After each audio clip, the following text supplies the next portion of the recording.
Canada பிரதமராக ஒரு இந்திய மோடியின் ராஜதந்திரமா? ஜஸ்டின் ட்ரூடோவிற்கு ஆப்பு.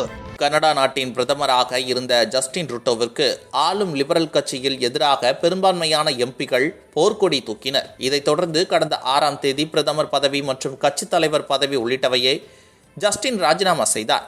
ஜஸ்டின் தனது ஆட்சியில் கனடாவைச் சேர்ந்த காலிஸ்தான் பிரிவினைவாதிகளுக்கு ஆதரவாக செயல்பட்டார். மேலும் இந்தியாவுக்கு எதிராக கருத்துக்களையும் கூறி வந்தார்.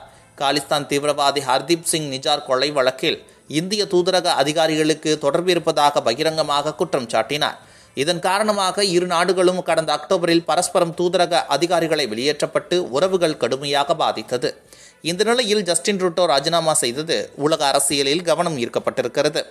இந்த நிலையில் கனடா நாட்டு பிரதமர் பதவிக்கு இந்தியாவை பூர்வீகமாக கொண்ட அனிதா ஆனந்த் போட்டியிட இருந்த நிலையில் அவர் தற்போது போட்டியில் இருந்து விலகிவிட்டார். இப்படி இருக்க இந்திய வம்சாவளியைச் சேர்ந்த கனடா எம்பி சந்திரா ஆர்யா பிரதமர் பதவிக்கு போட்டியிட மனு தாக்கல் செய்திருக்கிறார். கர்நாடகாவின் தூம்குரு மாவட்டத்தை பூர்வீகமாக உடைய சந்திரா ஆர்யா கனடாவிற்கு 20 ஆண்டுகளுக்கு முன் பொறியாளர் பணிக்கு சென்றார். அதன்பின் படிப்படியாக உயர்ந்து அங்கு தொழிலதிபராகி பின்னர் எம்பியாக இருக்கிறார். தற்போது பிரதமர் பதவிக்கு போட்டியிடுகிறார்.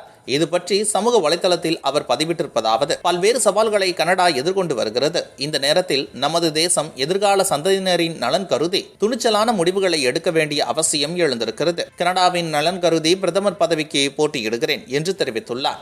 மேலும் கனடாவின் ஏற்றுமதி மற்றும் முதலீடுகளுக்கு இந்தியா ஒரு குறிப்பிடத்தக்க வளர்ந்து வரும் சந்தையாக இருக்கிறது. இதனால் நம் தேவைகள் நிச்சயம் பூர்த்தி செய்யப்படும்.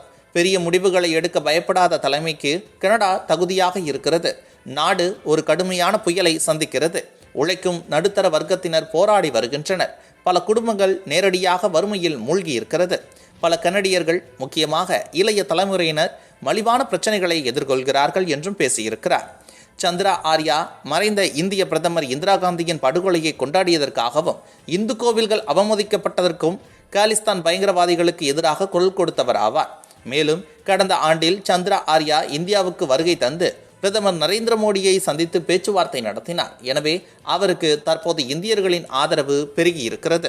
இதுபோன்று முக்கிய நிகழ்வுகள், அரசியல் தகவல்களை ஆழமாகவும் மாறுபட்ட கோணத்திலும் அறிந்து கொள்ள மறக்காமல் உங்கள் IND தமிழ் 24x7 பக்கத்தை பின்பற்றிக் கொள்ளவும். உங்கள் ஒவ்வொரு ஆதரவும் இதுபோன்று பல நிகழ்வுகளின் பின்னணியை அறிய உதவும்.